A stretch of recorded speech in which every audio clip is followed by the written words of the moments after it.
I'm Oh, just here a we role go. player. Nah. Role player. Let's go over this right here real quick, Jeff. Go over this comment real quick.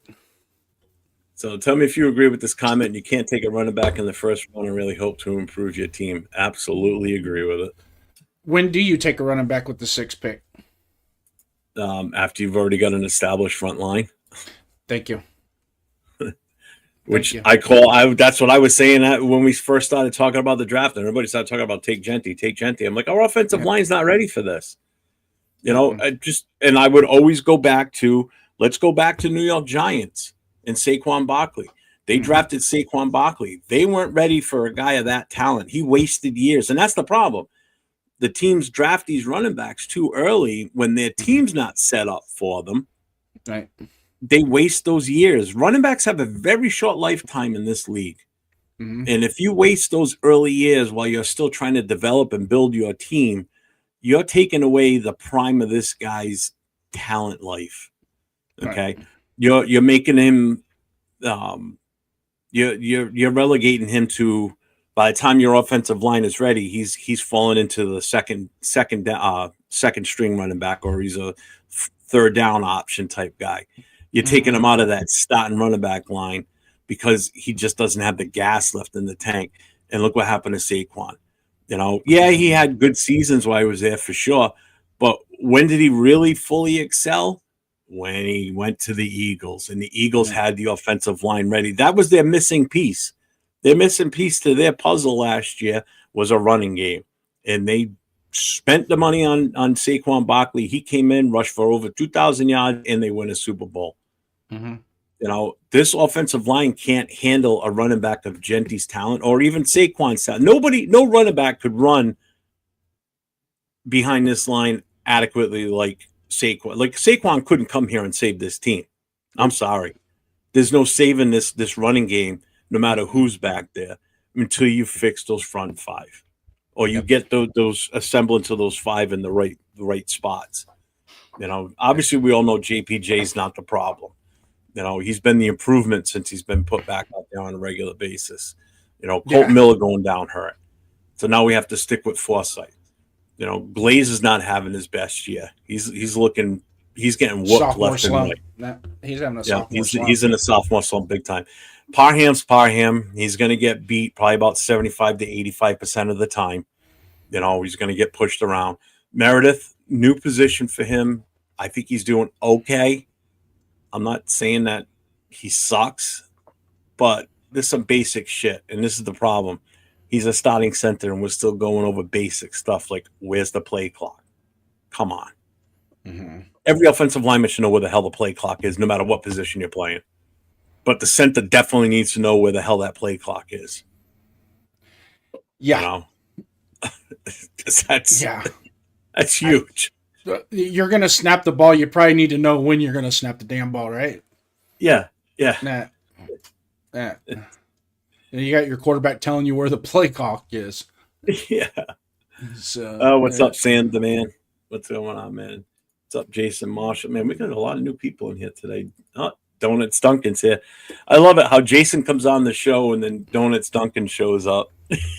I have my own Donuts Duncan, all right? And the dude is we were hitting it hard on Discord today, and some of the things they said, and then it all of a sudden it's like, man, everybody starts talking about the same thing. It's like, whoa, yeah. But yeah, he's one of my Discord buddies there.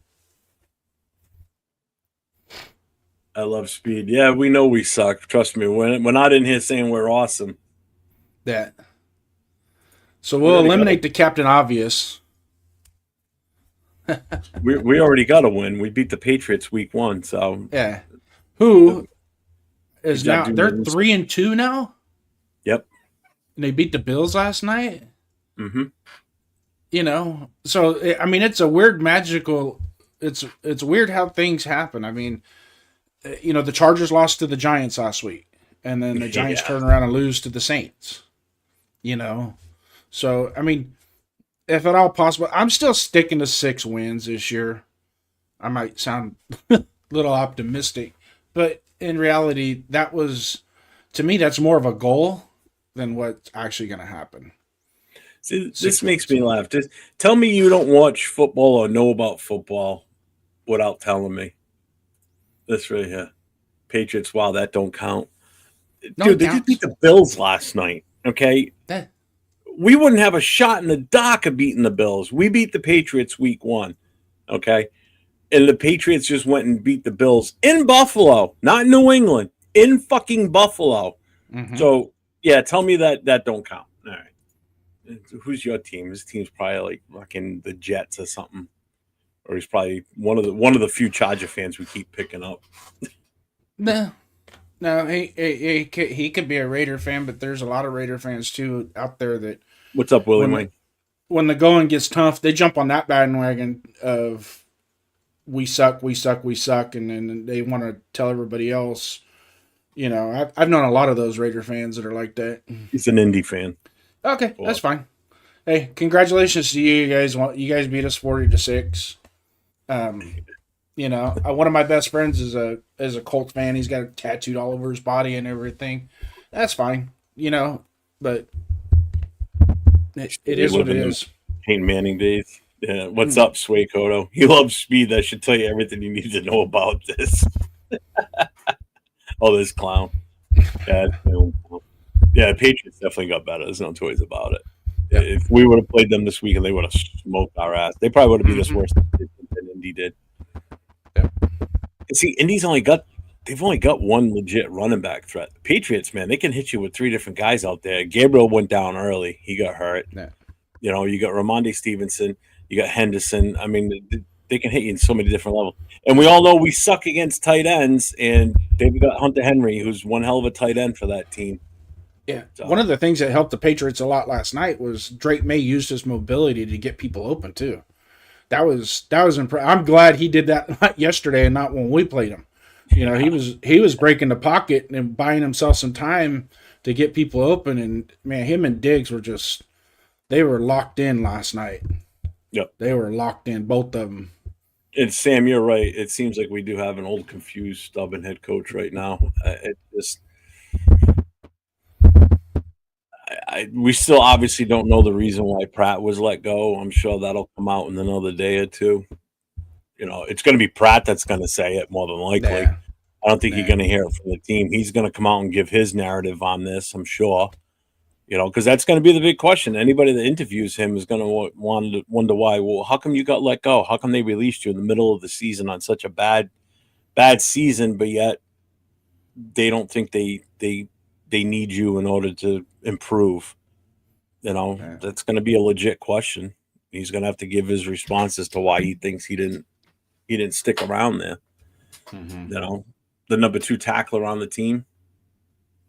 That's that stat's a misnomer with that cat.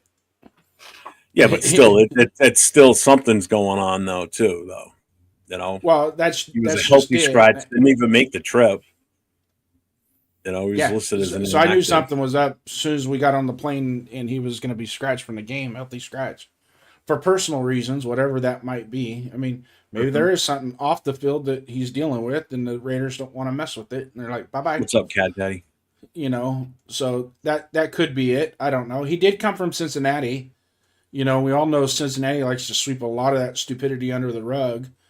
Um, so I'm going to go back to when we had this discussion in the preseason, Jeff. And I'll say it again, is sometimes when you get a free agent from another team, there's a reason why they're a free agent, and a lot of times it ain't about the money. It could literally be the other team is like, we're done with you, bye bye, go somewhere else, and then we pick them up based off of what they do on the football field, and then come to find out that we're not getting the results on the football field with what we brought in. So now what? Now what do we do? And that could have been the issue, yeah. So, I mean, it got to be as much. We talked about scouting earlier, and the scouting and like with Spytech this year, when a new regime comes in, new GM comes in, a lot of times they have to rely on the old regime's scouting department to start establishing their draft because they haven't got their people in, because the scouting department and the football season overlap each other. It's kind of like, so the scouting season isn't over until the draft. Up till the draft. So everybody all of our scouting reports that SpyTech use, because I guarantee you they didn't let him take any of his from Tampa Bay. He probably had to do everything off of memory. So they're not going to let him take any of the books out of the building, on their scouting report. So when he gets to Las Vegas, he's got to do a lot of his thinking, the scouting thinking off of what he remembers. And then when he gets here, he's got to rely on that scouting department to provide him with the details that he needs to formulate his draft. And when I said that SpyTech, really, in all honesty, the only outsourcing scouting that he did in the off season was he did it with Genty, and then he had 3 quarterbacks that he went out, and then obviously you bring a bunch of people in, because you're allowed to bring so many people in to interview them and work them out. But as far as actually getting on a plane, going to their college campus, meeting with them during their pro day, pulling them to the side, doing all that legwork, which is more important than really what they do when they bring them into the building. You want to see them in their environment, not so much your environment, and see how they're going to fit with your program. No, Pratt wasn't hurt. He was a healthy scratch. And then the guy that we got, I think his name is Brian Hunt, that we got from Philadelphia. He's a pro player scout, so his job is to scout the current NFL rosters, practice squads, and things like that. So that's going to be his job, is to be in flux with that. So we got him late too. That wasn't until I think during OTAs is when we got him. Yeah. So he hasn't even had time to sit down and drink his coffee yet. So to blame him for it, you see what I'm saying? So there's a lot of dynamics in that in the upper management that we're not privy to, but we know exists. So just let them kind of get their thing going. And then I think SpyTech and Carroll do have a good working relationship, so that's not going to be an issue going forward with Mark Davis and the ownership. So, but they have to start building and building and building and building and building, and then in essence, the roster that we have, the roster we have is inherently exactly the same as it was last year.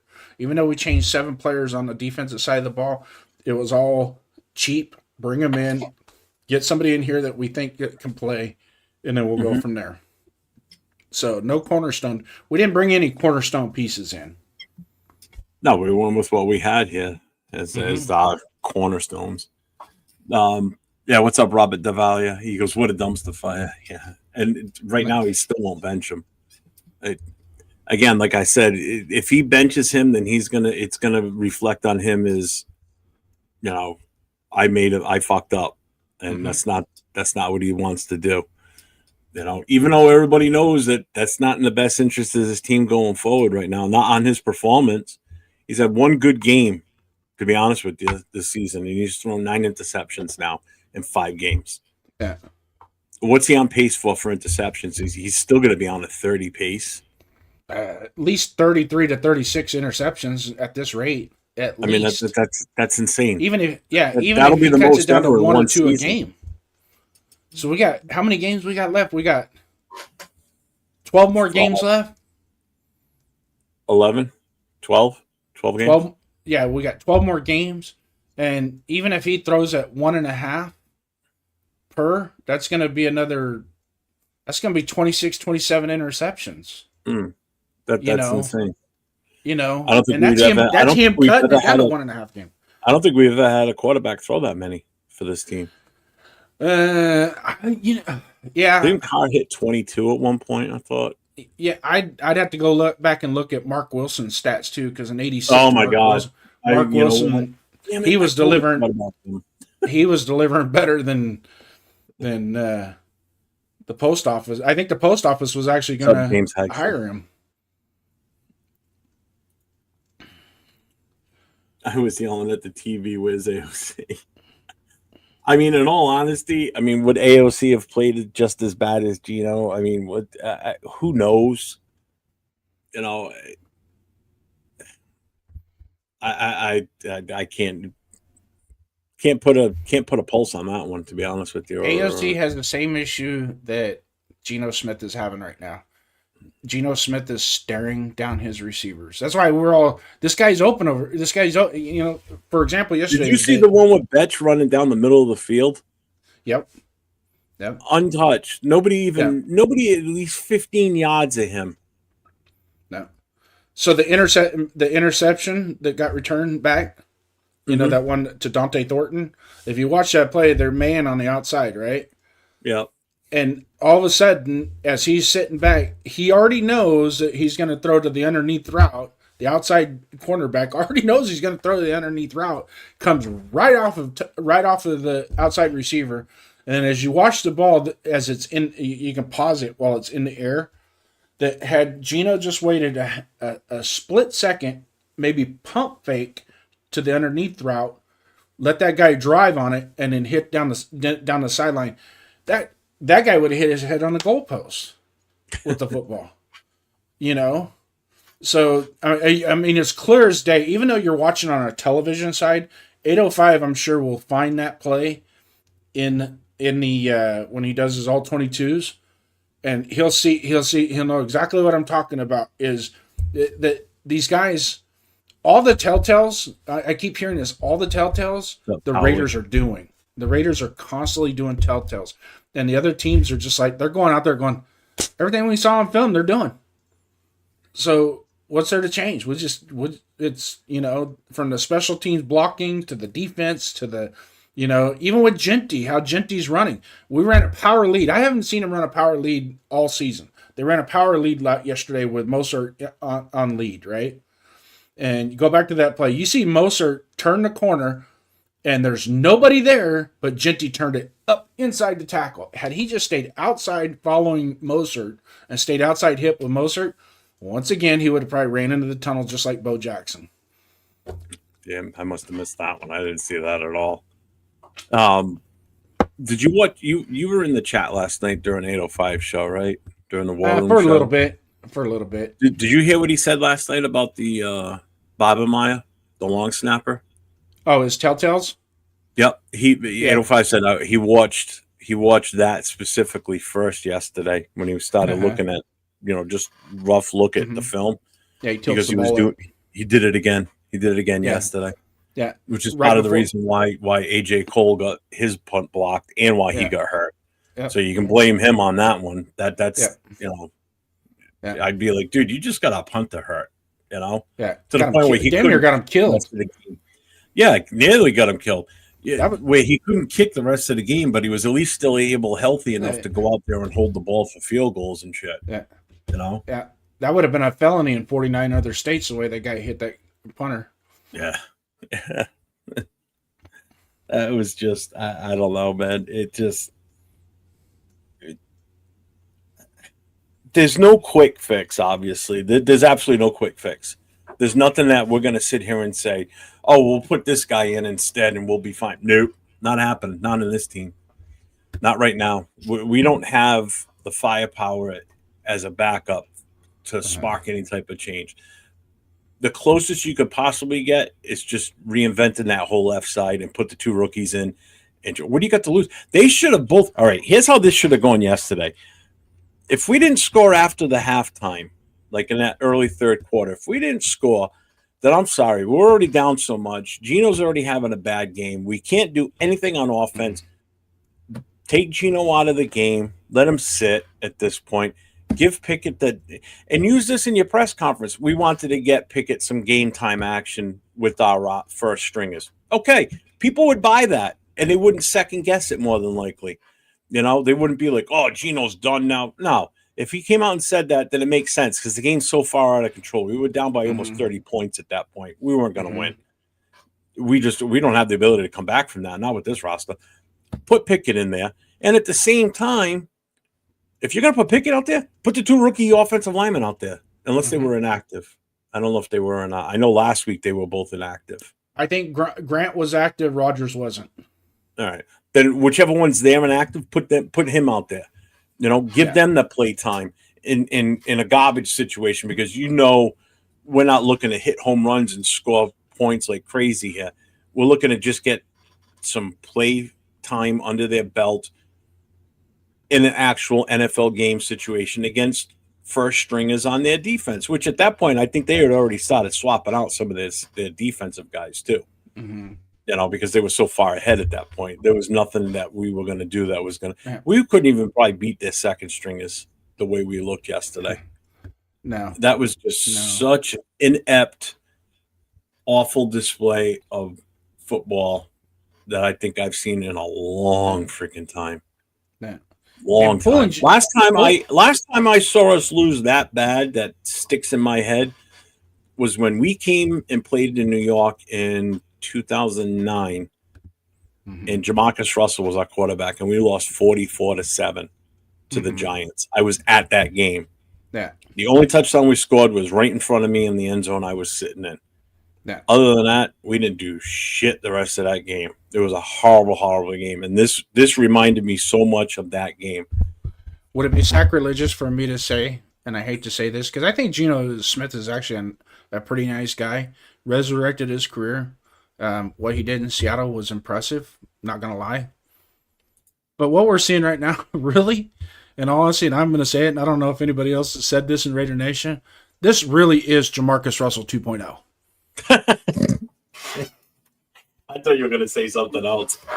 Just a slimmer version. And he's a better football player than Jamarcus Russell, don't get me wrong. But what he's putting out on the field is identical to what Jamarcus was doing. It's almost like it is if, one, the preparation isn't there like it should be. Okay. Yeah. That's number one. Number two, he's performing with habits that even a high school quarterback would get benched for. Okay. Some of his habits some of the things that he's doing, those are habits. If you get 3 interceptions off the exact same play, then there's something. We should be able to run that play again and you not throw an interception. All right, that really comes down to it, and what I'm seeing, and 805 could probably attest to this if he's still in the chat. Tell me if I'm wrong, but when they're scouting us Monday morning, Tuesday morning, the other teams are putting their film on, seeing what the Raiders are doing, and that secondary coach is going, "Oh my God, he's staring down his receivers." So they can run a bracket coverage where one guy's free. All you're going to do is read the quarterback's eyes, and wherever the quarterback's eyes go, you go, because that's where he's going to throw the ball. So you were going to say this is the Geno Smith from the Jets, because he was pretty fucking bad then. He was not good. Yeah. But a lot of that had to do with the team around him too, though. Yeah, that was just a bad They weren't team. committed to winning shit then. Yeah, I think we got a better team than what the Jets team that he had. I think this team is better. There's more talent on, and don't get me wrong, we got a bad roster, but there is some talent. There's some firepower on this team where we can compete, and we should be able to compete. Yeah, but the problem is we can't get the protection up front to witness that firepower. That's the problem. Yeah. We can't get out. Our offensive line can't get out of their own damn way. I look at that one play that we had yesterday. Betch is coming across the line, and he hands the ball off to Genty, and because Betch kind of got bumped a little bit, it threw him off his route that he was running, or the blocking path he was going, and they collided into each other. Yeah. It's broken plays like that fuck us up too. It's the dumb shit. That's the same play that Mayer a couple of games ago, where he's coming across the formation post snap. He's coming across the backside of the line. He's basically trapping as a tight end. It's like a long trap. I don't know what they call it now because they've changed the lingo a lot, but it's kind of basically a long trap from the tight end position, from the strong side to the weak side, and he's going to catch the outside so Genty can turn up, and it frees up your tackle to crunch down. It's where he can smash down with the guard. But yeah, when you're getting hit, when you're running into the back of your own players, this ain't the first time that Genty's had to deal with this. No. So I mean, really, in all honesty, is best. How are they teaching that play? You know what I mean? How are they actually executing it? Well, watch both of those plays again. It's not necessarily on Betch or on Michael Mayer that day on those games. It's the offensive line getting pushed back right away. Mm-hmm. So they're getting pushed back, which is causing Betch and Big Mike to have to shift their movement, and it's just causing them to bump into Genty when Genty should be getting that ball and making that turn and not getting touched at all or touching anybody, because the line should be holding their position. But they're getting pushed back so much on such a consistent basis that play, let's put it this way, that play doesn't work. That's twice now that the same goddamn thing happened. Take that out of the repertoire for now until third time, until we got the offensive line set where we know that they can hold back whoever's in. Unless we're playing against a high school team, take that play out. Don't run it, because you're giving up negative yardage every time you do that play. It's not working, you know? Yeah. But there was also a play that Genty hit the B gap. Parham got his guy 2 yards downfield. He drove him 2 yards downfield, had a nice wide base, nice stance, got into his chest plate, drove him 2 yards downfield, right? So Genty gained 3 yards on that play, right? But he should have gained more, because when he hit the hole, up unreal gaming. And when he hit the hole, he needs to be decisive if he's going to go out the left butt cheek or the right butt cheek of that guard. And he hesitated, and he stayed center of that guard. And so basically the defender was able to make him decide, and push out the way, and boom, he made the tackle. It was a 3-yard gain, but had he hit it the right way, there was no linebacker there. That linebacker had already shot the gap on the other side.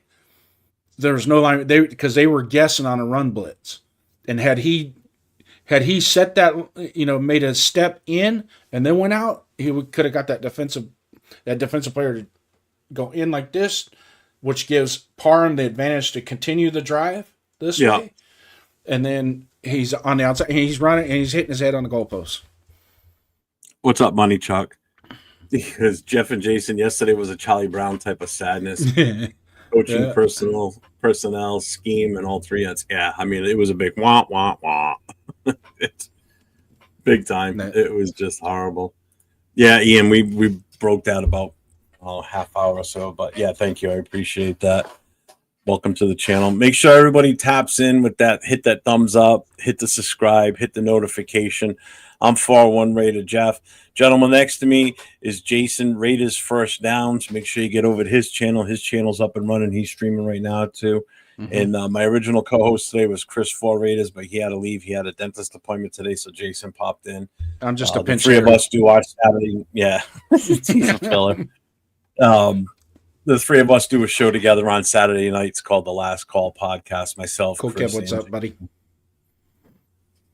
So Jason was nice enough to jump in and give his 2 cents into all the bullshit that we saw yesterday. Well, I'm trying to keep your sanity. So by me coming in and helping you out a little bit, that way, because I've seen you throw your hat. I don't want you to throw the laptop and the microphone, because we still need that. Now, does it make even more sense now that I threw my hat for the Genty pick? I'm on the fence with the Genty pick, to be quite honest with you. Yeah, not the guy. It's not the guy. It's the position where we got him at the value. Correct. If he would have been drafted by not any other team. Let's put it this way: who's after us? I'm trying to think of who else was involved in the earlier picks.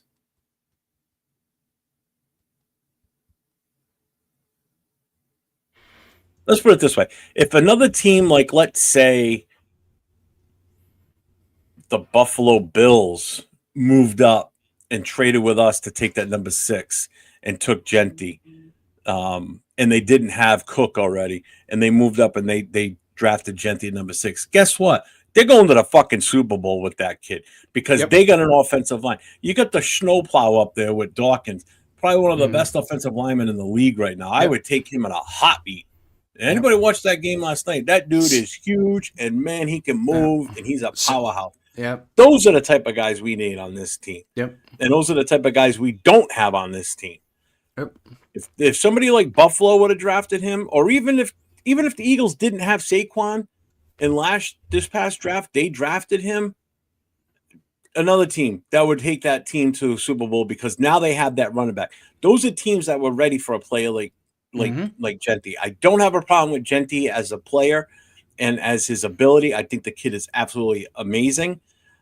It's just he wasn't the right fit for this team, not at the moment. We needed to go a different direction, and this is proving it more than anything. Yes, he's having a great start to his career right now, but we're going to beat the piss out of this kid, and he's not going to last in this league. Either that or he's going to get to his 5th year, and he's going to be like, what? I'm out, and he's gone. We're going to lose him. Mm-hmm. And then we're going to be right back again trying to find that next piece to the puzzle. And we better damn well hope that our offensive line is set, because when the next one comes around, we better be ready for them. I'm just sick and tired of picking early in drafts and then not getting the best out of that player, either one, because they're just not as good, or in this case, they're that good, but we can't give him the supporting cast around him to make him play to the point of where we need what we're expecting from him. We're getting what we expected from him. We can't do it on a consistent basis because we just don't have the personnel to protect our quarterback and to protect or open up the holes for this kid to run the ball effectively like he's supposed to. And I feel bad for him. I really do, because he doesn't deserve being drafted by a team like us. We don't deserve him.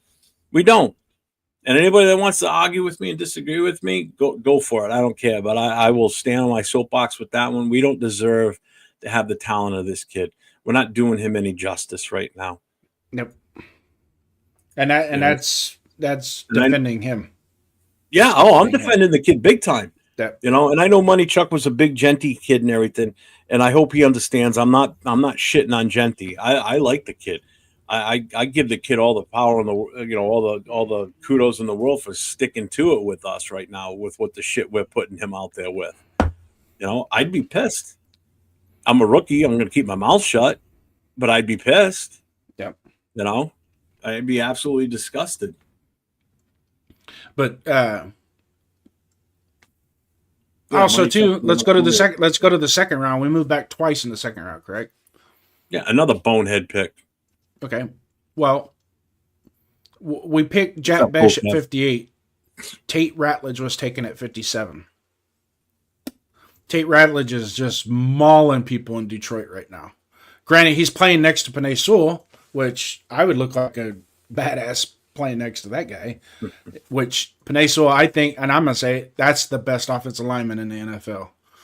And look at his stats. Look at his PFF grades. You do whatever you want to do. There is nothing. That kid is legit. Penei Sewell is. Oh, yeah. I keep forgetting to say this. If you're on your cell phone or whatever, just double tap the screen and that gives a thumbs up. I always forget that. Yeah. Thanks for reminding me of that, Cool Kev. 2 hours and 16 minutes later, I realized that again.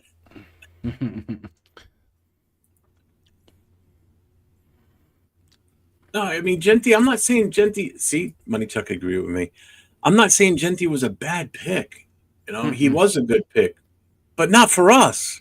We're wasting this kid. We really are, because it ain't going to be fixed this year. It could possibly get fixed next year. You never know. We're not psychics, so we have no clue. So it could get fixed next year. It could be year 3 of this kid's time in the NFL before we finally get the front line fixed to the point where we can get what we expected out of him. But the only thing is, he's already 2 years into this now. He's already taken this series of abuse for 2 years of trying to, make this kid run with an inept offensive line and getting beat up by linebackers and defensive tackles and edge rushes crushing in on him. That shit takes a toll. You don't realize a running back, man, you get such a short lifetime, man, and the beatings you take. It's one of the shortest lifespans in the in NFL is a running back. Tight ends, they can last, 10, 12 years sometimes. Offensive linemen, I mean, shit, Jason, you've seen some of these guys last into their late 30s, early 40s. Yeah, playing up there. Tackles can play a long time in the NFL. Guards usually don't. Look at what's his name? We just let him go last year. Jenkins. Oh yeah, defensive tackle. 39 years old, and he was still out there, and he was still serviceable. We still used him on a regular basis last season. the guy 39 years old is the defensive tackle. the guy Look at yesterday what we he played from played. the Saints. Yeah, Didn't he just retire? no, I don't think so. He's like Cam 40. Hayward with Pittsburgh. Yeah, Uh, yeah. you know, You I know, mean, Whitworth from the Rams. He retired. He was like 40 years old, 39 years old after he won the yeah, Super Bowl. You know, yeah, these guys last a long time, man. well, yeah. I mean, really, in all honesty, Thanks, Money Colton Chuck. I Miller's got appreciate a Muller still Muller Miller still got a good 4 years left in him too, as long as he can it. nip What's up, that injury bug. And the injuries he's getting, they're just that's it's part of the game. It's not like he's breaking down with injuries. He's just catching an injury here and there. Yeah. Yeah, and Membu was available. I mean, there's so many different ways we could have gone with that 6th pick. We could have traded I back, gained additional picks in the 2nd round. That's what I ultimately wanted to do. yeah.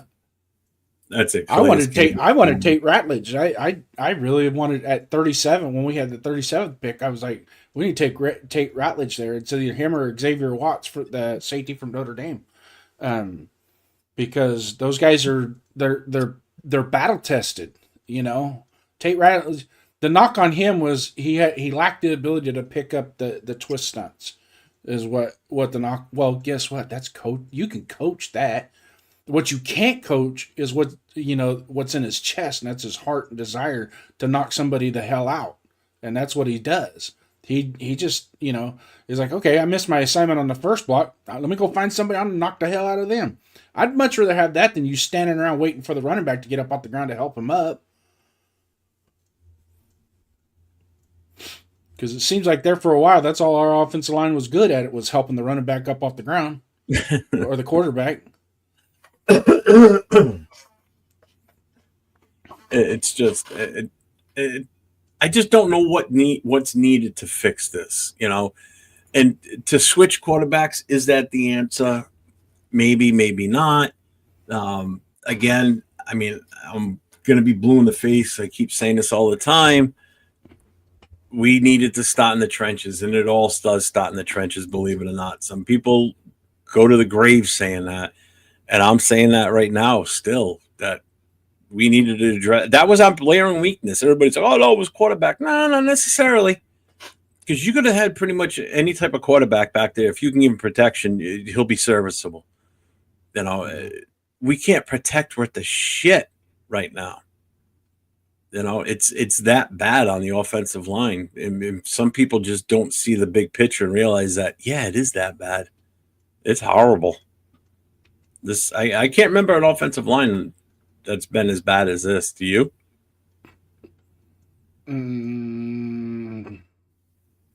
Maybe after our Super Bowl run in the early 2000s, once Barrett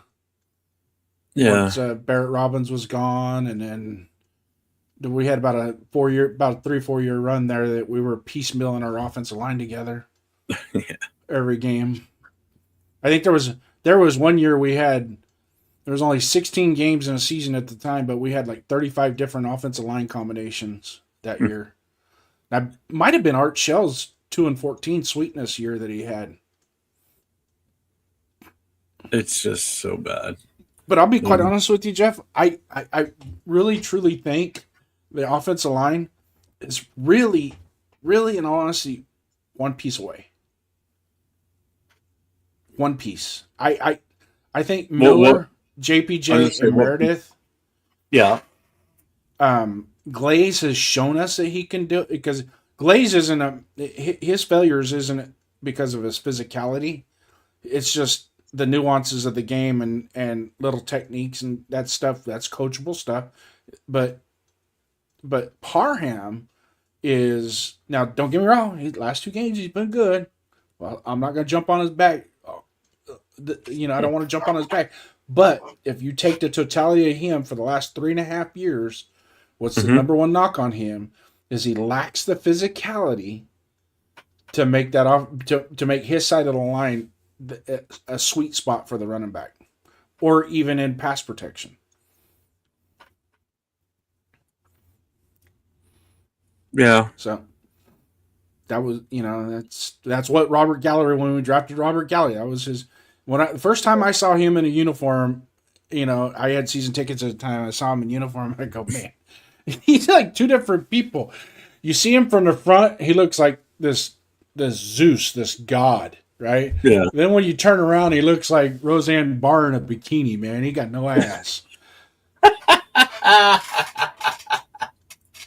It's like there's nothing there. It's like, and he's our left tackle. I was like, somebody throw an anchor out there or something, put it in his pants to help him. Good night. He was so gross, though.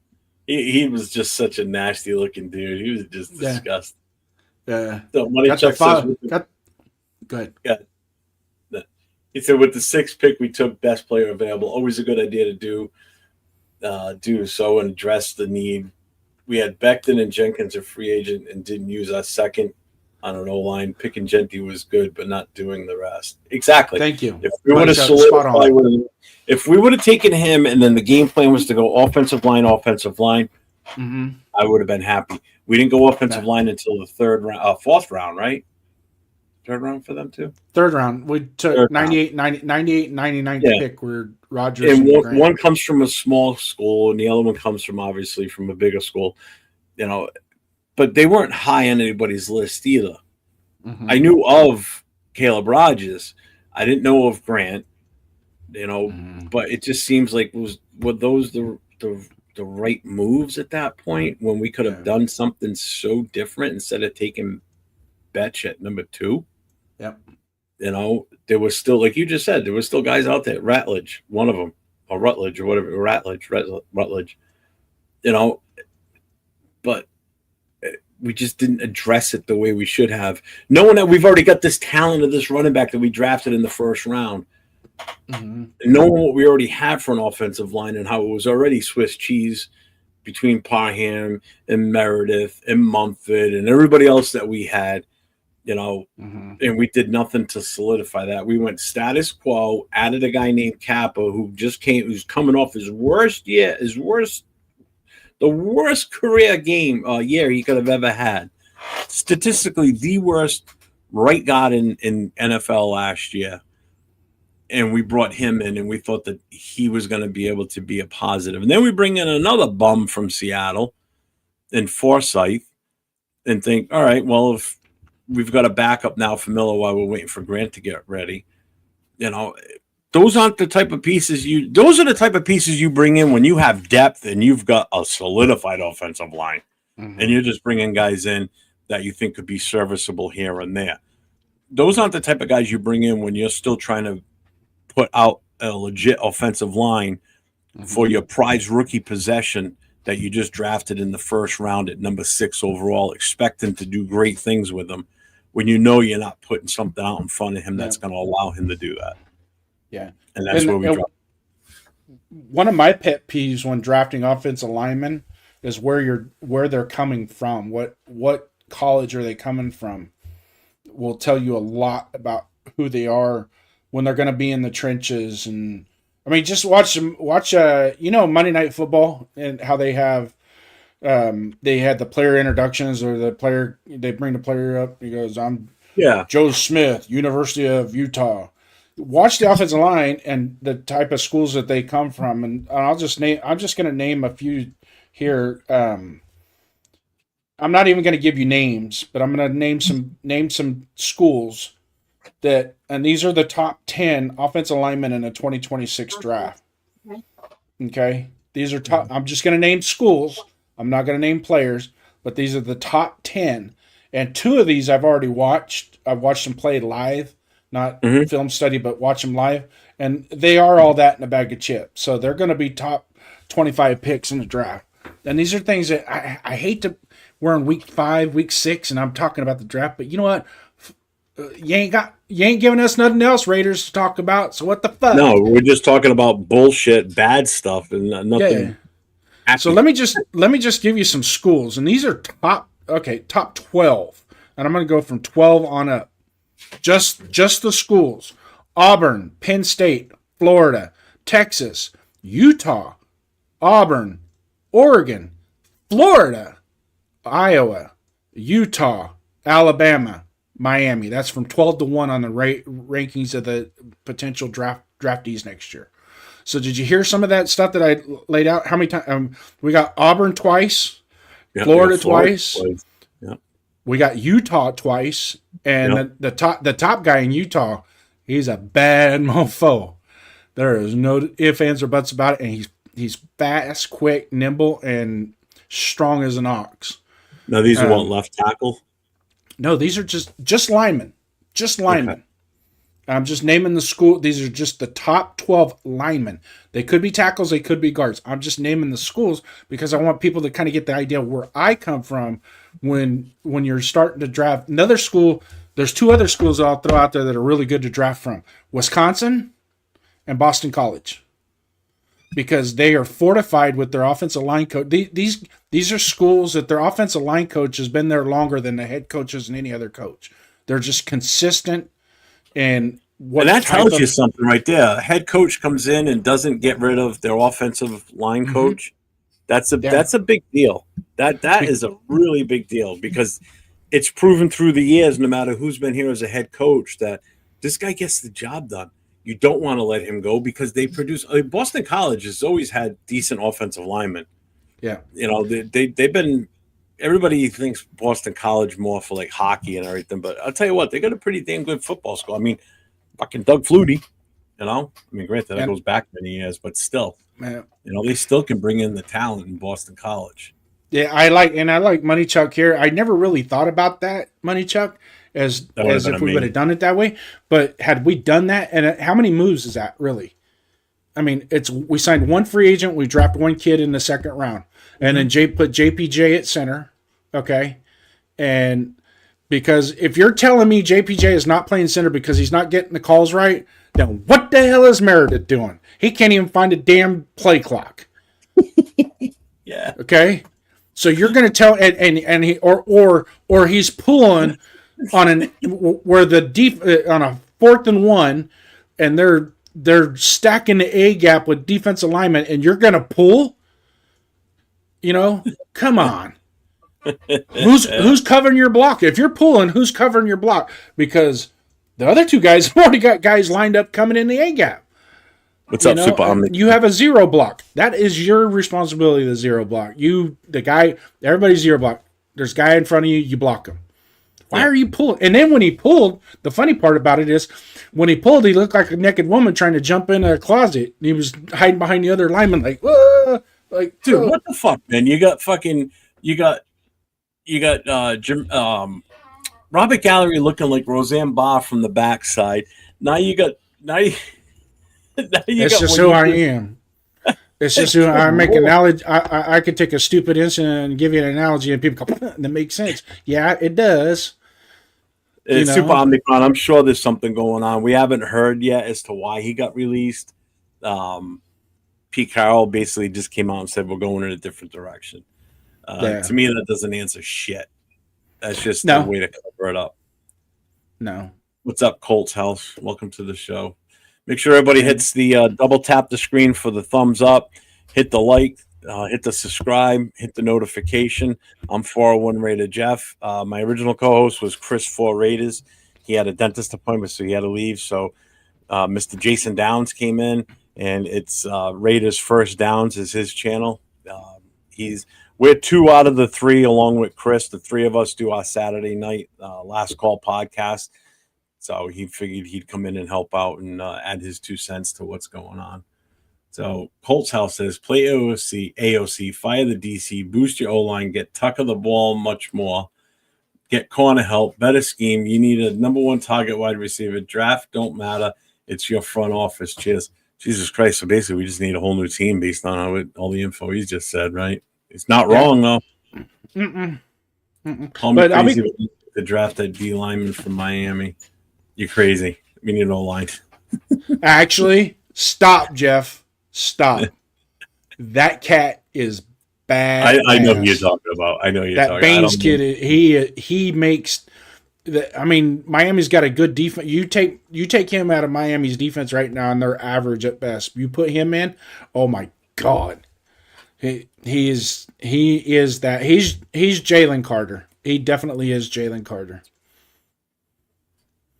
So if he falls in our lap at number 3, then we take him. Is that where we're set right now? Is number 3 pick? No, I think we're like 7, but we'll be 3 by the time we're done. We'll suck just enough to where we don't. Oh yeah, we'll suck enough to where we don't get the top pick. This is saying we're tanking without actually coming out and saying we're tanking. No, that's what it feels like. Yeah, we didn't do this shit on purpose. Yeah, we know. We saw it. Thank you. Last year it seemed like it was on purpose. This year it just I don't get it. Fuck, man. Yeah, one of the things that I said, and I'm still sticking to 6 wins. But I'm give me about 3 or 4 more weeks. I might change my mind, but I'm still sticking to 6 wins because, in all honesty, I don't see us you can. More than last year. I mean, not with this roster, not right now. I mean, I think we could beat Baltimore right now. If we're not playing Baltimore. Yeah, but I'm just saying. I'm just saying we can catch a team. We can go into Kansas City now. All of a sudden, Mahomes and Kelsey they're out for 2 or 3 weeks with injuries. Now all of a sudden, it's like kind of leveled the playing field a little bit there. Yeah, well, they better go down tonight or next week because we got them in 2 weeks. Yeah. So I'm just saying it. But don't forget too, KC gets stronger again the week we play them. Fucking Rice is back, so they'll be back at full strength on their offense with their skill positions. Yeah, that's kind of what's holding them back right now, especially against our defense. Who knows what the fuck what's gonna happen with that now? Yeah, Yeah. So Donut says rumors Pratt was talking shit in the locker room. Can you blame him? Yeah. I haven't heard that rumor, but based on the totality of what happened, I could believe that. So Moneycheck says, if we draft an offensive tackle in the first and get another offensive guard somehow, would you consider playing Glaze at OG right side and move JPJ to the left? Also, there are 3 good centers in the draft projected in the. You know what? He did that. Moneychuck did bring this up a couple of weeks ago or a week ago, asking me if one of the top centers available is there in this draft, would you take him?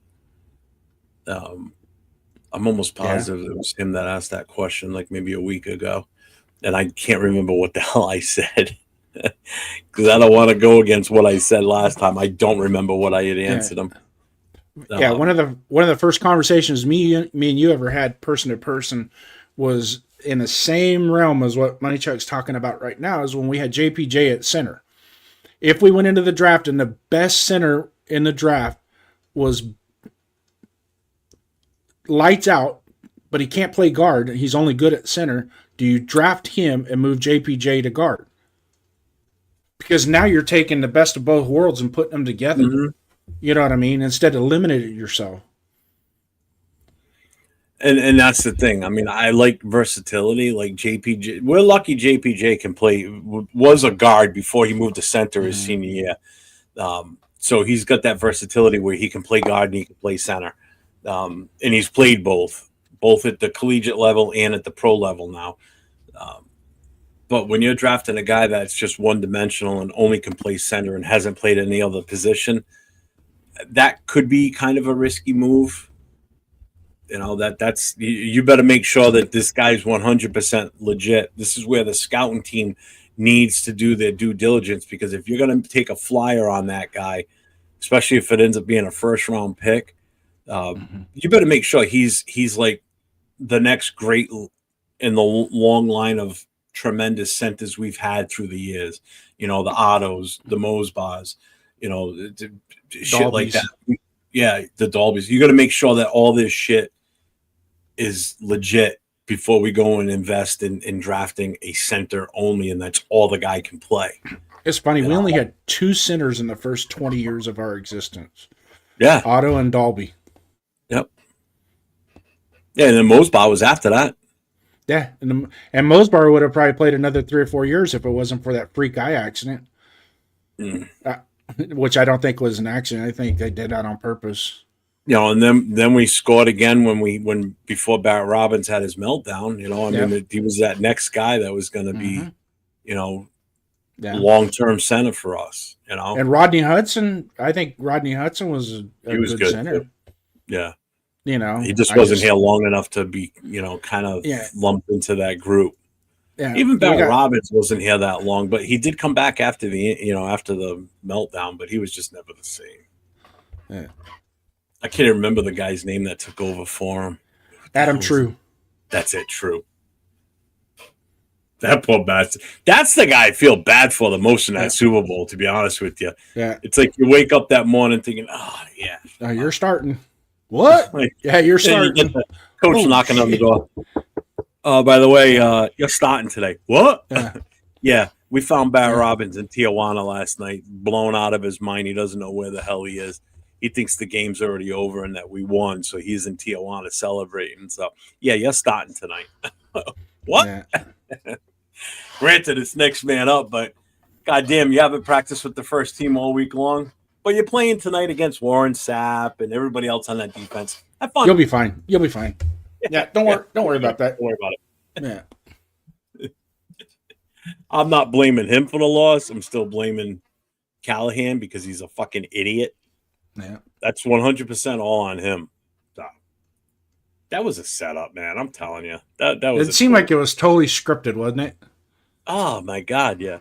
Well, especially when you hear what Tim Brown came out with years later. I mean, just recently, he finally came out and said shit about it. That, they had a whole new setup ready to go, like a whole new audible system and everything. And the last minute, he goes, "Nah, we're going to stick with how we did all season," and went back to what they did. And it's almost like he was. I'm telling you, I wouldn't be surprised if he was paid off by Gruden. Hey, don't change anything. Because I've already practiced with my defense.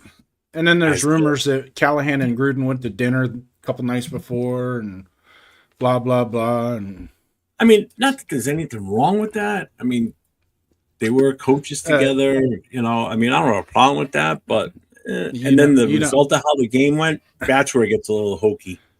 Yeah. So he Bill changed the game plan at the last minute, where they'd been practicing the whole week on establishing the run. Wheatley and Garner were going to be a permanent fixture, and all of a sudden they went into this, we're going to throw the ball and throw the ball and throw the ball and throw the ball some more. So first he says Daniel Jones being traded to the Raiders, and he says Tom Brady needs to come out of retirement. That would be the only legit thing I think that could possibly. No, he'd get killed back there. He would. Even him coming out wouldn't save this team. There ain't enough money in the world to play quarterback behind that line right now. No. I've never been a trade down guy. However, with the amount of quality O-line players in this draft, I'd consider it. I do like the QB Fernando Mendoza and that kid from Oregon. Where's Mendoza from? He's at Indiana.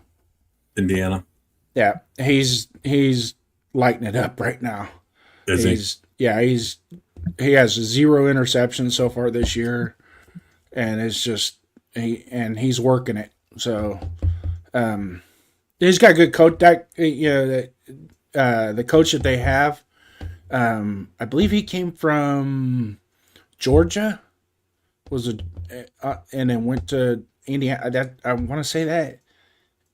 But he is kind of a quarterback guru in about a roundabout way. The quarterback he had last year, he made him, damn near made him an All-American had he not got hurt.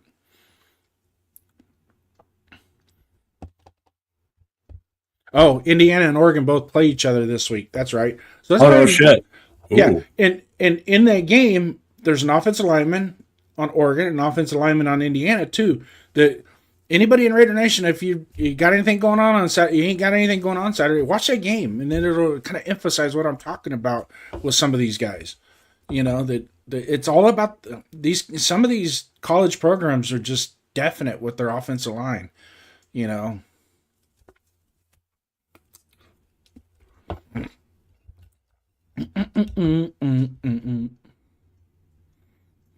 Let me see. Where are we at here? What are we at? 2 hours and 40 minutes? 2 hours and 42 minutes. If you don't mind, real quick, Jeff, Money Chuck, you've been spot on today, brother. thanks for coming Yeah, in. yeah. Stephen Keys, thanks for everything. Donuts Duncan, I want to give you a lot of praise, but I'll probably catch a lot of shit because I'm playing favoritism with you. But I don't care. That's he's one of my buddies, and who else I want to give a shout out to? Cool Kev, as always. Um, he's one of our regulars. Bill M came in with some good stuff today. Thanks. Joseph Demars, if you're still out there, thank you, brother. You hit a lot of the points, same kind of what we've been discussing throughout the time. Hit that share and subscribe button with us, Joe. Come in more often. Friday nights, Jeff has a good program on Friday nights. Usually runs about 12, 13 hours that night. And fuck you, it does. Not anymore. Those days are over. Although I say that, a couple of weeks ago we did a 7-hour show. Yeah. I was on the 9-hour show, and that was the next day was rough, man. It felt like I'd been up all night drinking, and I haven't drank alcohol in probably 6-8 months, easy. And I don't drink a lot, anyways. I can't even remember the last time I've been inebriated. It's probably been over 20 years since I've had enough alcohol to say I was drunk. It's been 5 years for me. It'll be 5 years. Yep. Thanksgiving, and we're gonna keep it that way. If I have to drive to Rhode Island, my it's driving, tough, man. Fly. It's tough with the way this team is, man. It's like, good God. Yeah, but you know what? Dunkin' Donuts will never let you down. No. Donuts Dunkin' will never let you down. So either way you put it, well, I said it last night on the 805 show. I said, man, they're really testing my sobriety with this. Yeah. The way this team's playing, man. They're just testing my sanity is all it's doing. But my wife was funny yesterday. She got all dressed up, put the eye black on her, and she comes into the Raider room. And I'm sitting there and I look at her and I go, "What are you doing?" She goes, "I'm getting into the game." And I go, "Okay, well, hold on a second." And midway, about 4 minutes into the second quarter, I go, "You still sticking around?" She goes, "Nope." She got up, she shut the door and left. So I put that eye black to good use, I guess. Bill, I'm with the $5 super chat. I appreciate you, brother. He says, first time I've listened to you guys, enjoyed it. I'm a Raider fan and 49er fan, have been for 50 years. Well, our pain and misery being Raider fans. Jason and I are the same age, and we've been fans since the mid-'70s. So it's been a long haul. We've seen the 3 Super Bowls, but we ain't seen shit since. I still got a question for him though. He said Raider fan and 49er. How does that work exactly when you're a Raider fan and a 49er fan? And it's been like that for 50 years. I kind of have an idea why, but I still don't know how it works. The why is because when Raiders left Oakland in the 80s, a lot of those fans jumped over to the Niners because the Niners were winning. And I get that. And I get that because I have a bunch of friends that we grew up with that some of my dad's friends, even my uncle, my dad's brother, he was a diehard Raider fan. And then when they went to Oakland, all of a sudden he's got season tickets to the 49ers. And I'm like, how does that work? That's not how this works. I mean, come on. See, it's tough for me to try and put a thought process to that living on the East Coast. So I can't sit here and say, oh, this is probably why. I have no clue. So I never experienced that city rivalry between, Oakland or the Raiders and San Fran, being over here. I've experienced the Raiders and the Patriots bullshit for 20 plus years when they had their team. But I can't speak for why or how he's a fan of both. Yeah, and out here where we're at, hey, good for you. I mean, that's what it is. That's what it is. I'm not going to complain about it. I'm in Modesto, California, which is 75 miles from Oakland and 90 miles from San Francisco. Give or take a few miles there, and both fan bases are heavy in the. I mean, you go to the store when the Raiders were still in Oakland. If you went to the store like Walmart or a grocery store or anything, the Mm-hmm. product on the shelf, if they had merchandise on the shelf, NFL merchandise on the shelf, it was usually 50-50. And then we had this, like out at the mall, we had this place called Pro Sports World that it would be 50-50 Niners, Raiders. And a lot of times the Niners stuff was on clearance because nobody would buy it. And the Raiders stuff would be blowing out the door, being selling like crazy because we all know the 49er fans, they rent their merchandise, they don't buy it. So when they go and rent it, and then when the Niners start sucking, they sell it or burn it. Oh yeah, that makes sense too. Stabler to Bulletnikov or Casper. How could I not be a fan? Yeah. See, my dad Right. was He was spot on that. then. What you said is how that happened when the Raiders left it. I mean, I guess that makes sense. Yeah. And see, my dad, I always What's up, Dixon? I asked him how he became a Raider fan, and it was because of Daryl LaMonica. He just absolutely loved Daryl LaMonica. Did you see his name? He changed his name. Yeah, Dixon, Benchino trash. Yeah. Dixon, I love you, brother. It's awesome. I was in San Jose when Tracy, then Tracy. Now Rio Vista. For a long time. All right. Yeah, so San Jose is basically where the 49ers, Santa Clara, San Jose is kind of in that area, Silicon Valley. Everybody talks about in that area. And then Tracy, which is actually right next, because I worked in Manteca for 25 years. Tracy is right next to Manteca.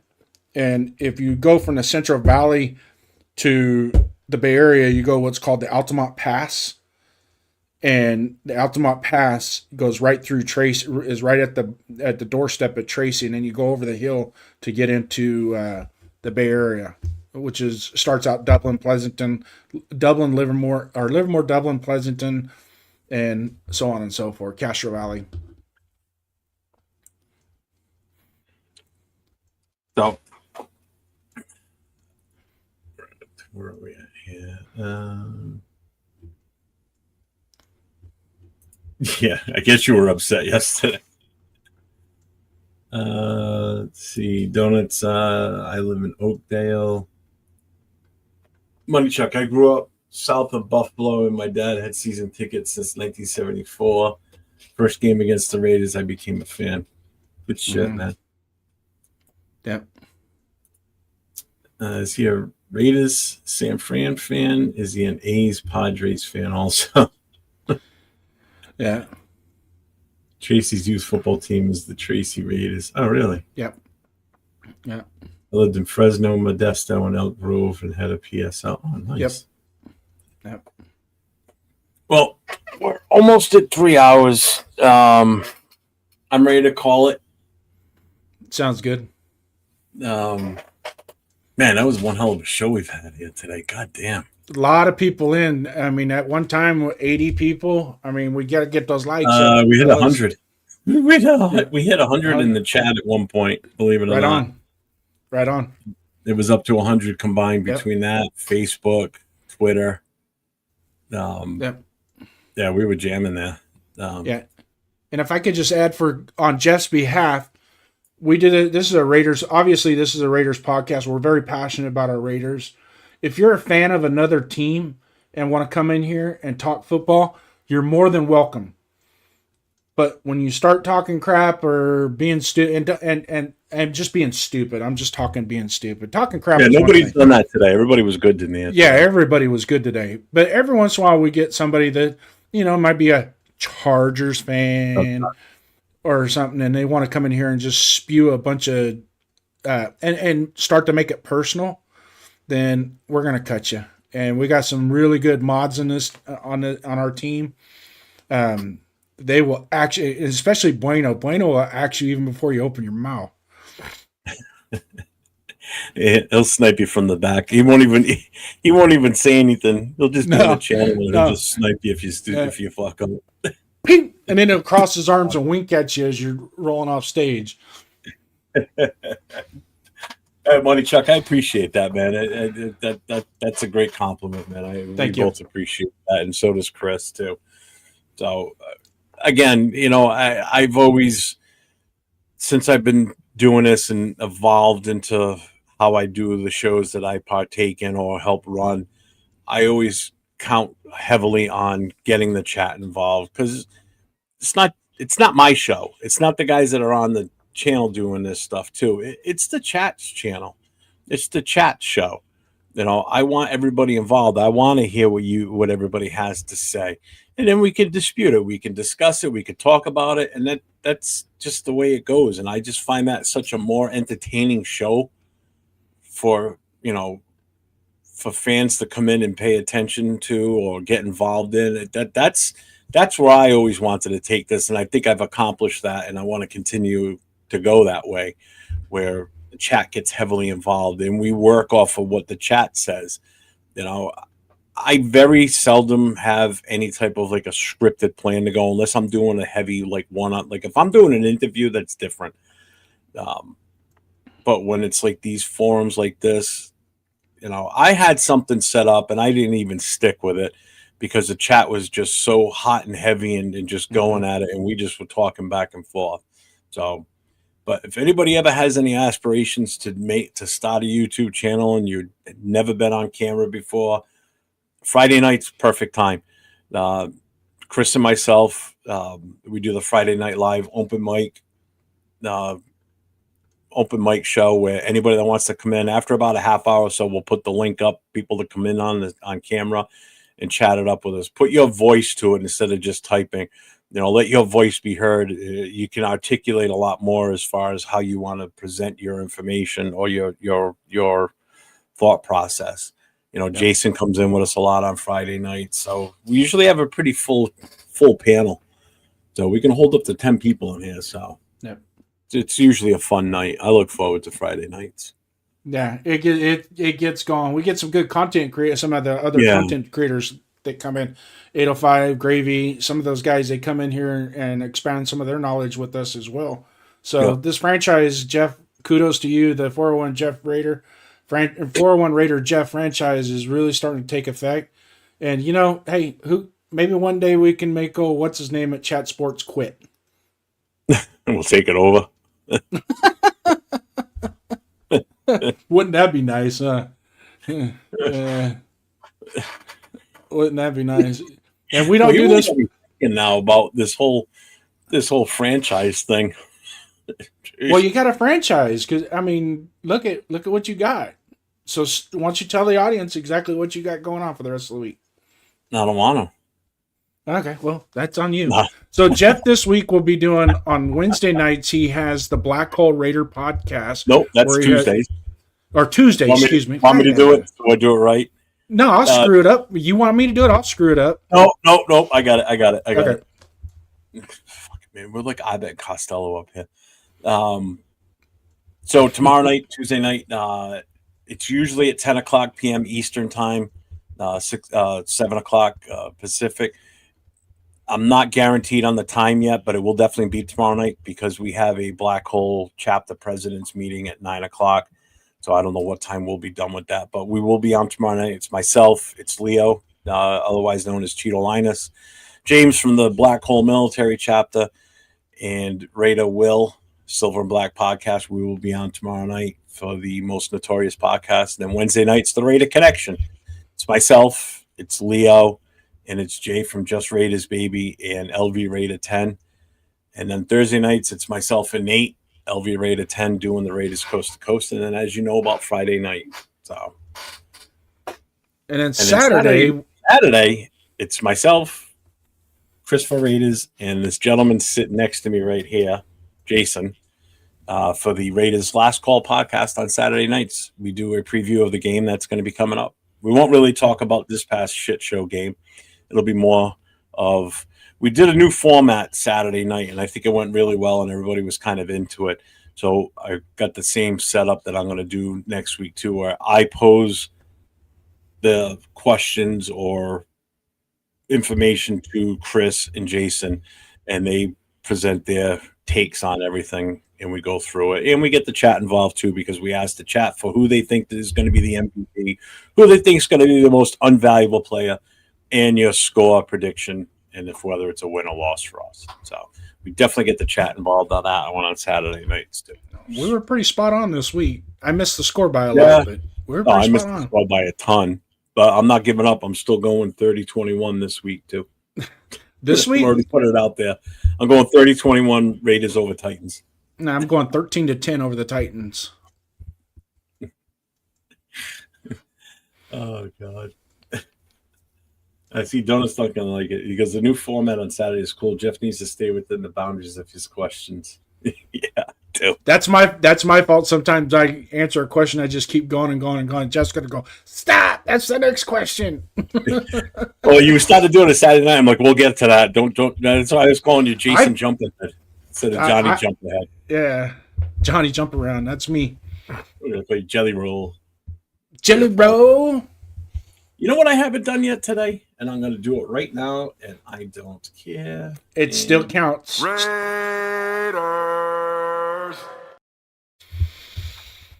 Yep, doing that.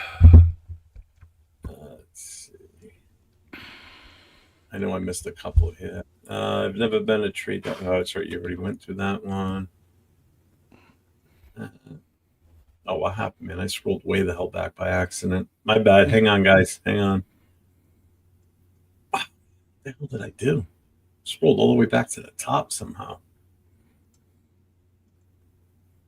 Here we go. It's always a fun show. After this live stream is done, I recommend checking out All Aboard Raiders. Oh, who's that? Rodney All Aboard.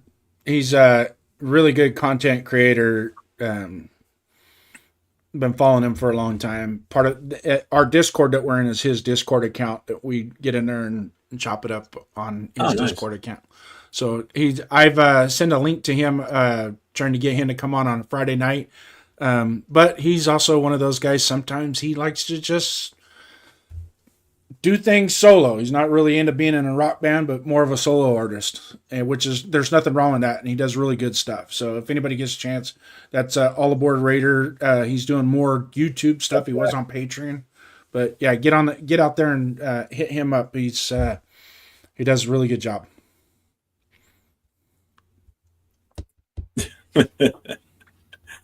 I was in Leo's chat a little while ago, and I just typed in there. I said, time to trade Max for some picks. I said, time to tear it down and just rebuild. Yeah. He says, you missed it when you said trade Max. I responded to trade you for a Dunkin' Donuts coffee. Hey, whatever. I'll take it. If you could take one superstar and maybe get 1.5 superstars out of the draft, why not? Yeah, really. Well, you got anything you want to bring up, or you got anything coming up? No, I will be in the chat. Let's see, coast to coast, maybe Raider Connection, but definitely coast to coast. Open mic. It's one of those. It just depends on what mood the wife is in, whether or not I jump in and chat it up with you on Friday nights, or sit in the chat for a little while and hang out with the boys out in the chat room, which I have a lot of fun doing, especially with Dixon Cider and some of you guys, Raider Paul, the ultimate crap talker, but love him anyways. And then Saturday with our Last Call podcast, where we kind of wrap everything up, put a bow on it, and hopefully Santa's good to us on Sunday. Oh yeah, how's your mom doing? She's doing really good. I mean, the prognosis is excellent. So, it's just we got some things we got to do, take care of it, make sure it doesn't become a problem going down the road. She's 75 years old, but she's in really good spirits, really good shape. Mm-hmm. So I thank you guys, for everything. But I'll get her through it. One way or another, I'll get her through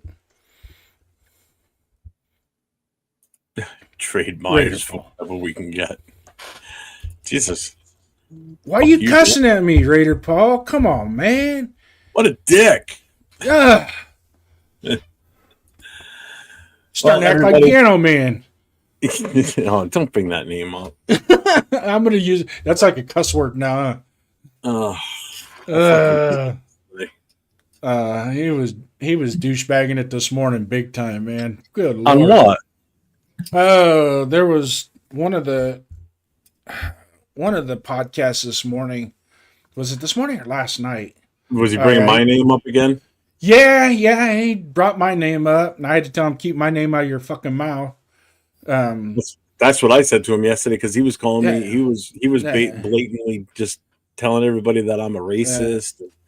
I'm like, motherfucker, don't be whatever. spreading that shit because I am furthest from that prick. Yeah, he's one of those guys that wakes up in the morning looking to how could I be I just offended wish today? everybody that does Raider content that has this little asshole in his channel just go and just ban him outright from your channel so Eh, we don't have to deal with him because it's fucking annoying. Oh, I finally blocked him so I don't have to see it anymore. But I can tell if I'm in the chat, I can tell he's in there because I can tell by people's response that look, oh well, I guess Piano Boy's in here because yeah, based on how these other people in the chat are talking, he's in here. yeah, I don't even have to see him to know that he's in the channel. That's the funny yeah. part. Like I know he was He, talking shit yesterday in 805 show because I had already blocked him, so I couldn't yeah, see him. So it's like, unfortunately, I can't get away from him if I'm a guest on someone else's channel on like this. If it pops up in the chat and I've got him blocked, I will see it no matter what. no, It's when I'm an actual viewer of a show, I won't see it. But if I'm like a guest on someone's show and he happens to be in the chat, I can't avoid it because it shows up on here in the StreamYard. no. You know? Yeah, his chat's real easy to find for everybody out there that's still there with us. Um, he his chats when he talks looks like an algebra equation.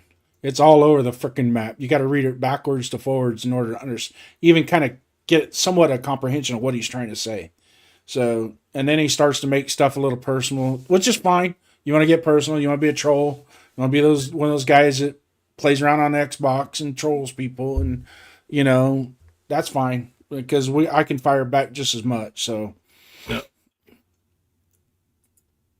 He keeps calling me a Niners fan. Wish Raider Nation East would ban him, just not a mod there.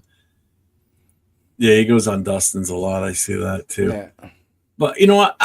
You want to call me names or whatever. That's fine. But don't start throwing slanderous stuff out there saying yeah. I'm a racist and shit. Because if I was a racist, number one, I would not be doing shows with Chris. Okay, first of all, Or all right, Cheeto, or Nate, or Leo, or yeah, Nate, or yeah, or talking with Rundown, talking with 805, and all these other. yeah, If I'm a racist, I wouldn't be talking to any of those guys. yeah. So, Yep. yeah, he's got nothing better to do. That's the problem. And you know how I knew he was in the chat last night? Because I saw Frank Weber post. He goes, "Sorry, I don't talk idiot. I don't talk idiocy." Yeah. So I typed in. I said, "Well, I guess I could tell Piano Man's here." Yep. And he goes, "Yep." I'm like, I knew it. Nah. I fucking knew it. Yeah. And he's like, "Oh, you're talking shit about me on your show." I'm like, I can talk about who I want, what I want on my show. It's my channel. Yeah. I'm one of a few guys that pay for this StreamYard, so I can do what the fuck I want, whether you like it or not. Yeah. But I ain't slandering you and saying, "Oh, you're a Chargers fan." That's all I equate you to as a Chargers fan, and you're annoying, and that's it. Plain and simple. But don't be starting to slander people like that because that's not a good thing. Mm-hmm. I'm fortunate enough to know that everybody out there that knows me knows I'm not. Because if they think I am, you're fucking crazy. Ask Nate. Nate's met me in person. Drove around with me for fucking 4 days, 5 days. He knows I'm damn well I'm not. When he sees, I don't know. It's just, it is what it is. We'll deal with it when he doesn't come on here. He watches, so I know he's watching. I mean, he watches. Oh, he's definitely a troll. There's no choice about it. Yeah, he's definitely watching, and he'll go and talk about. It's like, good Lord, man, I don't know. The one that gets me the most though is, have you seen him? Have you seen him on the Raiders.com one when he's on their chat? Yeah, shit. He got kicked off JT the Bricks YouTube channel. How the hell do you get kicked off JT the Bricks channel? I mean, that's like getting fired on your day off. Well, I explained it one day when I came in a show and he was in the chat, And I asked him, I said, just do me a favor, and I was an admin in there, a moderator, and I said, just chill and nobody will have a problem. I think it was Jay's show the other day. I said, no, you're fine. It's like people don't realize how difficult it is when you're running a show and you got somebody like him in the chat that's just spamming the chat with nonsense. So like today, we were hovering mostly around 100 for most of this show today until the last half hour or so. Yeah. And the chat was flying. Now you add his comments into it. Yeah. Everything gets missed. Like if Donuts Duncan says something that makes sense and I go to highlight it and all of a sudden he pumps in a bunch of shit along with the other 79 or 80 people that are posting in the chat, I totally miss it. Now I got to scroll. Now I get even further behind and everything. Yep. It fucks up the flow of the show, and he does. He gets it, and that's part of the reason why he does this. Oh yeah. He does it on extremely popular shows. Yep. And if you're not a moderator, but if you're somebody that's running the show, I don't have somebody that just sits here and clicks the chat and brings up chat questions. When I'm here, I do it. Or Chris will do it, or Jason will do it sometimes. But it just makes it so difficult to do that when you've got him in there spamming, and he makes absolutely zero sense. Misspells stuff like crazy. I seriously think that he's got a bunch of shit typed up on a like a Word document and just copies and pastes because he's putting up like 30-word shit in seconds. I'm like, there ain't nobody that typed that goddamn fast. Yeah, I'm sorry. Most likely what he did is he create like the hotkey, what they call hotkeys, to where all he has to do is hit Shift A, Shift B, Shift C, or whatever while he's in the chat, and it just automatically populates it. So that's most likely what he's doing, or he's using AI to do it. He's just talking into a microphone and hitting send. Yeah, probably. What's up, Dennis Roseman? Is Pete Carroll too old to draft a QB? Won't be able to see a said QB get through his. Yeah, that's true too. That's another thing. Here's a good point on that. And I know we're trying to wrap this show up, but he just go for it, man. I don't care. A good point that was brought up this morning on the morning tailgate with Vic and Vic, the guys that do the morning tailgate 9:20 a.m. is when you go to draft a quarterback, it would be nice to attach him to a coach that is going to be there long term as well. So does it make sense for us to have Pete Carroll and draft a quarterback knowing that Pete Carroll is not going to be tied to that quarterback the rest of his career or long term in the career? I mean, it makes sense. I get it. It does. I always thought, well, we just go get a quarterback next year. But does it really make sense for us to go and draft a quarterback? Pete Carroll, and just go with veteran backups. Yeah, because I'm sorry, Geno Smith ain't the answer. I'm sorry. I thought he was going to be. Nobody thought Daniel Jones was going to do what he's doing this year. Sam Darnold resurrected and he went from everybody. Oh, he was with the Vikings. Well, he's doing pretty damn good with Seattle too.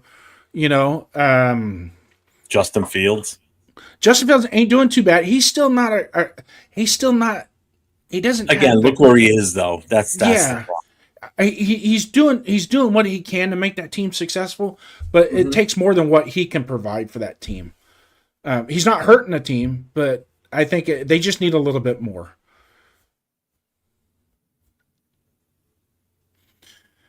So, anyways, I don't think we're firing Pete Carroll. Pete Carroll's job is safe. He's here for his. Even if we don't win another game, we can't fire. We can't. We got to at least try and get 20 to 25 games out of him before we even think that far ahead. Yeah, it makes sense if Chip is going to be with us long term. Yeah, Talia, I wouldn't be surprised to see Jacoby get traded soon. I wouldn't be surprised at that one either, to be honest with you, because it's going to get to the point where some of these guys are just not going to want to be here, man. Mm-hmm. It's like why are they putting their health on the line for a team that's not showing any willingness to improve? Yeah. We haven't improved at all. We won week 1 and we never improved from that. Yeah. How is that even possible?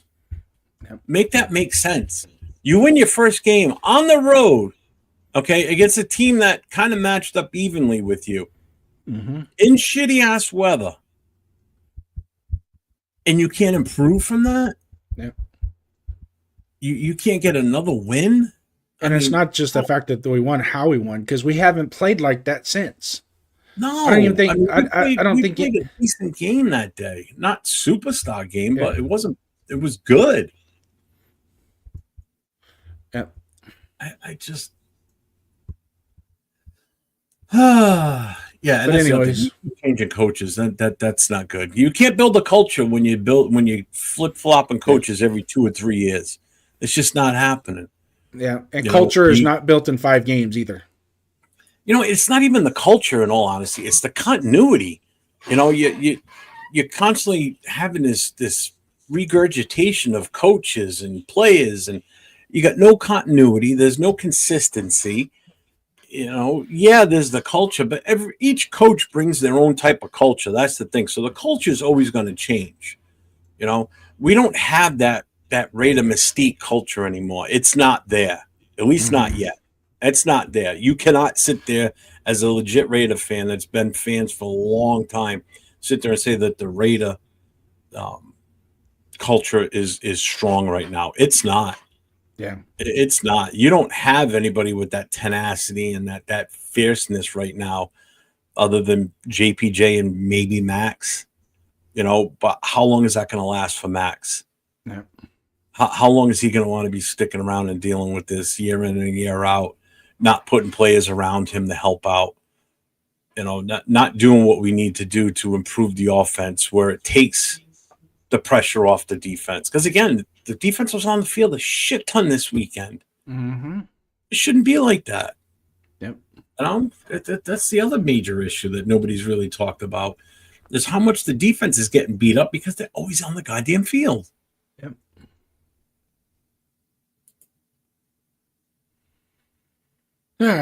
Some of these players this year are just not. They're doing better than we thought, type of shit. Like the names like you just mentioned. Nobody would have. Everybody's like, no, we don't want Daniel Jones. We don't want this guy. I'm not saying that we should have taken him. I'm just saying, we do this every year. We don't want this guy. We don't want that guy. And then that guy goes to another team, and they light it up. But you got to remember, and people be like, we could have had that. Not necessarily. Because so-and-so goes to this team, they got a better offensive line than us, so he's getting the protection to do what he needs to do. They've adjusted their offensive scheme with the new quarterback they brought in, so he's able to do what he's doing. It just doesn't happen when you bring in a guy and magically, we're good. You have to adapt to that guy. You have to have the right pieces in place. We don't have the right pieces in place. I don't know how many times I have to say this. We brought the personnel. We brought the skill position players in, but we didn't address the meat and potatoes of what we needed. And it's just that vicious circle just keeps going round and round like a broken fucking carousel. We just keep spinning, and it's not stopping. It's the same bullshit, just round and round. It's like a broken record. That's what it sounds. That's what it's like. 805, I'm back, fellas. I actually said that last night on my live. If we draft a QB next year and this entire coaching staff doesn't work out, who's to say the next coach wants that QB? Exactly. That makes total sense too. It's spot on, and every coach does that. Gruden came in with Carr, but Gruden already had a relationship with Carr and had an understanding of Carr when he came in, and basically tied himself to Carr. McDaniels came in, wanted to tie himself to Jimmy Garoppolo. Ultimate failure. Now we have Pete Carroll brought in Geno Smith to be his field general, and it's not working out. So is Pete Carroll going to want to dump Geno and draft a quarterback? I don't think so. I don't think he's going to want to do that. I think he wants to ride with Geno as hard as he can. I truly, in all honesty, I think that Pete Carroll's going to move on from Chip Kelly before he does Geno Smith.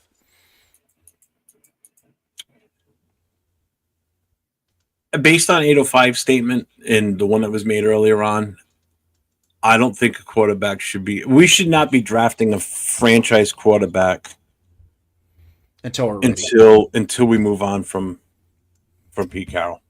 Until we're ready. Yeah. Which means you need to.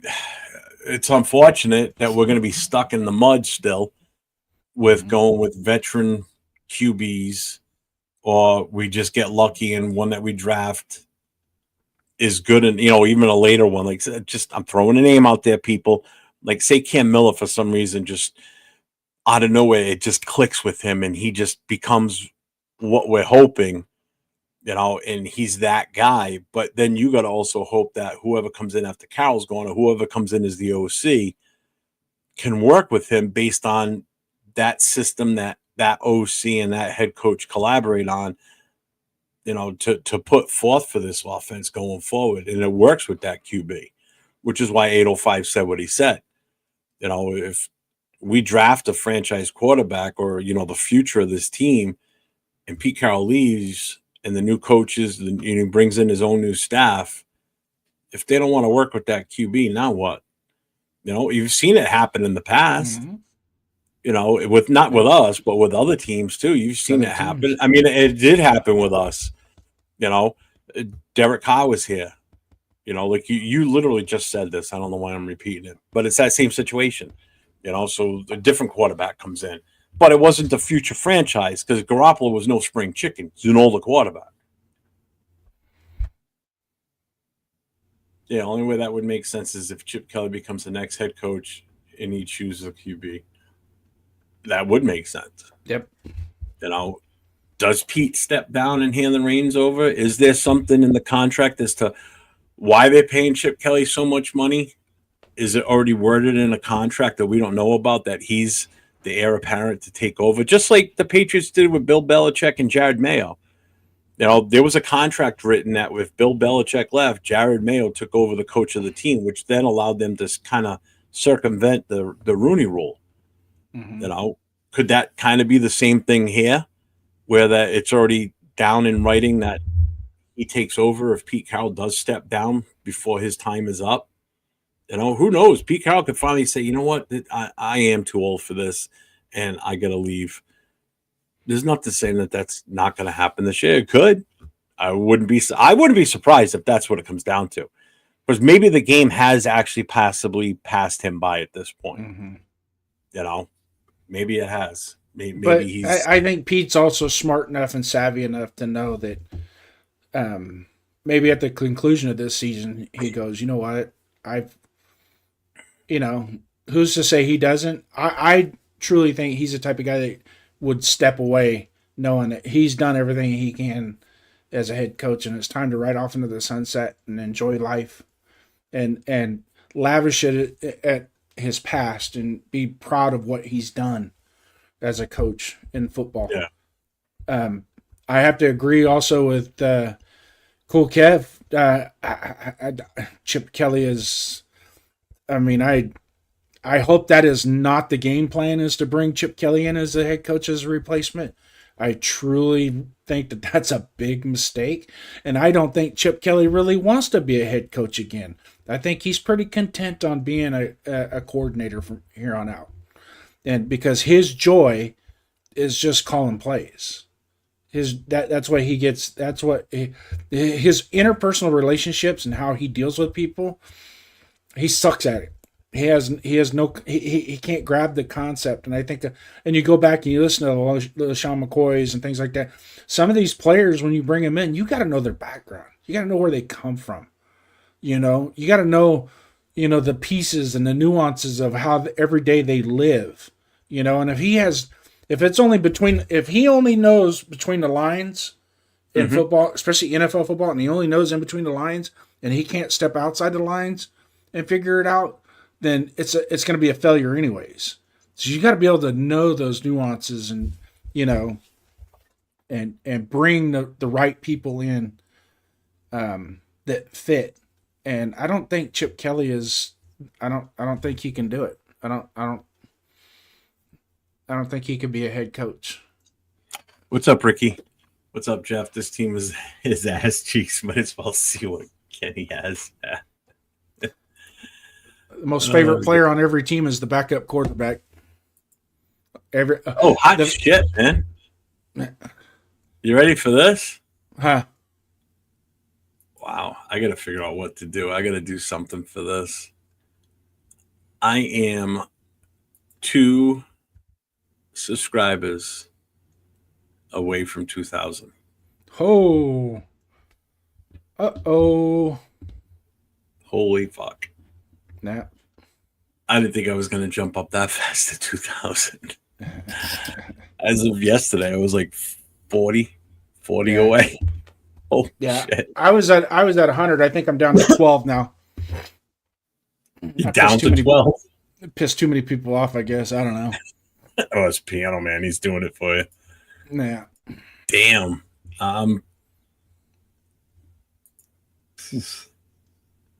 That's awesome. Yeah. But anyways, Jeff, 3 hours and 23 minutes on a Monday morning quarterback.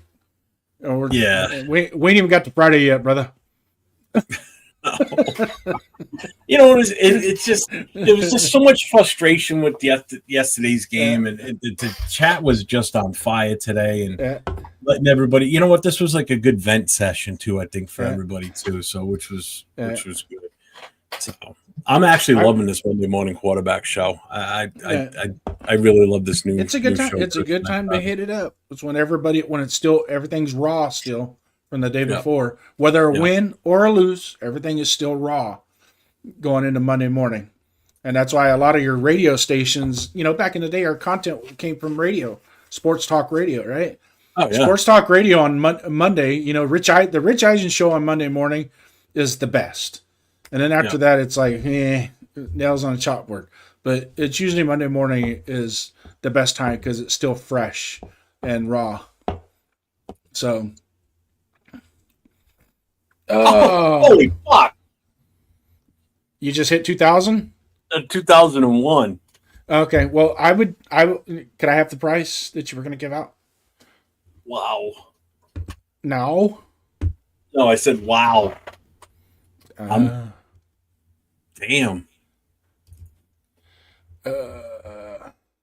Jay, I'm gonna unsub. Fuck you, motherfucker. Thanks, Bill M. I appreciate it, man. I appreciate your super like the Dow Jones ticker, man. You're 1999, 2000, 2001, 1998. You can never be over. Dennis, smoke them if you got them. Yeah. We're down to 19 in the chat, and we were supposed to get off a half hour ago, but of course, with the good guys that we have in here, they keep us going. Yeah. I got nothing else, Jeff. Thank you. We'll let the rest of it marinate for this week. See what's going on. Thank you, everybody. I might have to do a show just to celebrate that. I got to figure out something, man. That 2K is a big deal. Well, I'm going to go celebrate, and I'm going to eat me a ham sandwich. I'm going to go smoke a cigarette. It's been 3.5 hours since I've had a smoke, and I'm jonesing for one. Yeah. But, all right. Well, everybody, thank you very much for being here today. We appreciate you all. Thank you for being here at the start with my guy, Chris, until he had to leave to go to the dentist. And Jason for coming in and filling in with me once Chris left.